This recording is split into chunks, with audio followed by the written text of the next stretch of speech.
Hey everybody, welcome back to my channel. Sorry it's late. It's been a week. So last Monday, my husband's van died. So he was using my son's van, and that died. So we're down to one vehicle, my car, and it's very hectic. We're trying to get my husband's van fixed. Might be iffy. My son's van, it's up in the air. We keep telling him not to sink money into it because he's gone through 3 starters in the last 2 months. So for some reason his van keeps eating up starters. This time, this starter, it started once and that was it. It's dead. So good vibes would be greatly appreciated right now. And don't mind the fur that's on the back. Oh, there's Pebbles. And I have Apollo here kneading the floor because he's in his loving mood. Come here. Oh, my big fluffy. He's a very needy cat. So I finished 3 books this week. I'm currently reading 2. So, he wants it. So the first book I finished was Alice's Adventures in Wonderland by Lewis Carroll. I've read it, I read the Little Golden Books when I was a kid, and I've obviously seen the movie.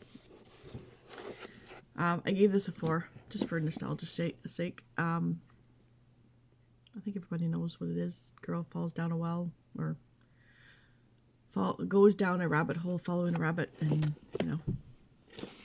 yeah. So I gave it a 4. The second... Stop it. He wants to play. The second one I finished was First to Die by James Patterson. It's book 1 in the Women's Murder Club. It is about a homicide detective, a medical examiner, court reporter, and a district attorney.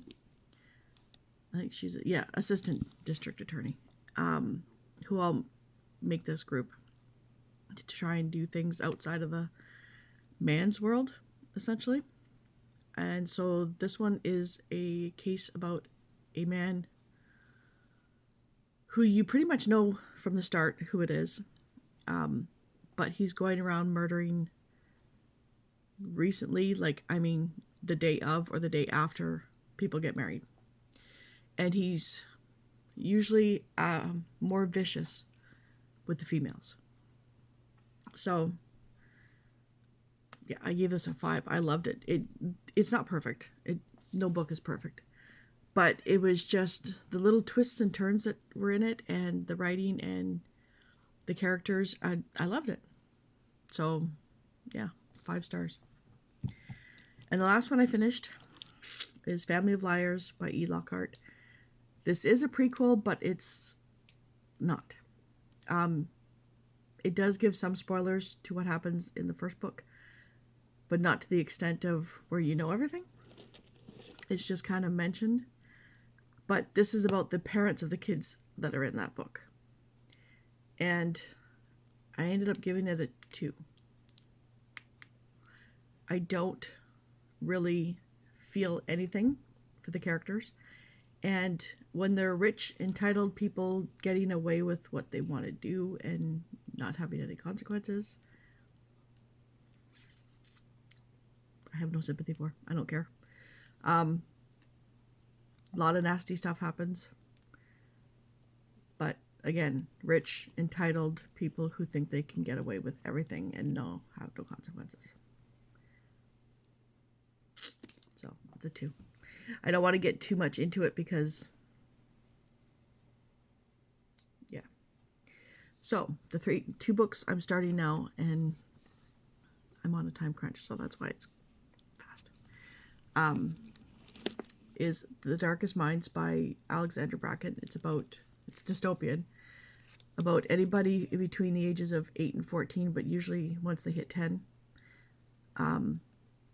they either get hit with this virus that kills them instantly, or they have abilities. Think of X-Men as kids, but they're grouped in 5 color groups.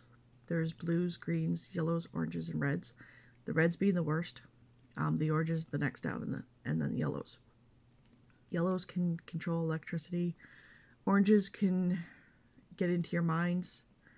They haven't really gone over what blues and greens. Oh, is it blues? Can transport things without touching them. So stuff like that. I'm liking it so far. It's not... The last quarter of it, I would say, is the most interesting so far. The first half was them traveling, or the camps, these concentration camps where these kids are held, is like the first quarter. The next quarter to a half, or the next two quarters, I guess, would be them traveling, and now they're at this other camp. And you can kind of see where it's going to go once they meet the leader of that camp. I saw it immediately as soon as his name was given. So this is the more interesting part, is the last quarter. And I really only have... I have less than 100 pages anyways. 80 pages left to read. And then I just started this briefly. I've only read like one chapter at a page. And it's The Luckiest Girl Alive by Jessica Knoll. I think it's a thriller, but it's about a woman who's engaged. She's going through all the planning for her wedding. And she meets up with people that she's hoping to get, or that they're hoping to get into the publishing world, because she works for a magazine. And she keeps hinting, and everybody keeps hinting at stuff that she's done in her past. So now we're just going back to the boarding school that she's gone to, because she got kicked out of her other school for smoking pot once. So, and she's at a Catholic school. So, yeah. So that's as far as I've gotten.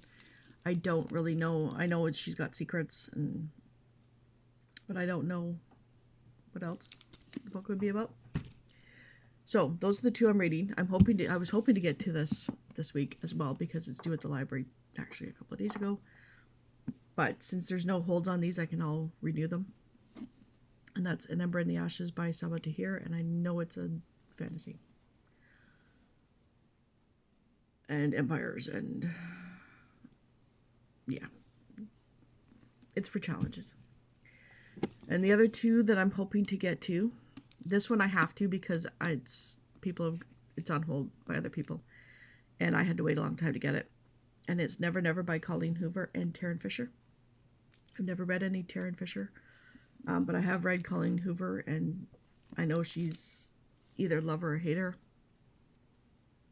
Some of the subject matters of her books I don't like too much, but I like the writing. So this one is just, I think it's a romance, but it's usually a toxic thing. Yeah, romance. And, oh, it's purple. Sorry. Purple book. Got distracted. And the last book, Truth or Beard by Penny Reid. Book 1 in the Winston Brothers series, romance. She mistakes one twin for the other.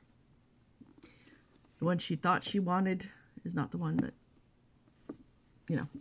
that sort of thing. And, I'm also reading a book called Years by LaVaro Spencer. I'm listening to it on Hoopla, so I can't show. And it's like, I think it takes place in 1917. Sometimes it's reading like it's the 1800s, and sometimes it's reading like it's the 1980s. The way they're talking. So it's probably because that's when she wrote it. I don't even know when the publishing date is. But it's about a girl who becomes a teacher in this like one schoolroom. That's why I said 1800s, because nobody has vehicles. It's all horse and buggy. She's in North Dakota, I think. She goes to it, and when she gets there, the guy who's picking her up says, I don't want a female teacher. It's always been males. And he always boards them. So He doesn't want a female in his house. He's got a 16-year-old son who's in grade 8. She's only 18. She's just freshly graduated from school to become a teacher. And he's like 34. And it's a romance.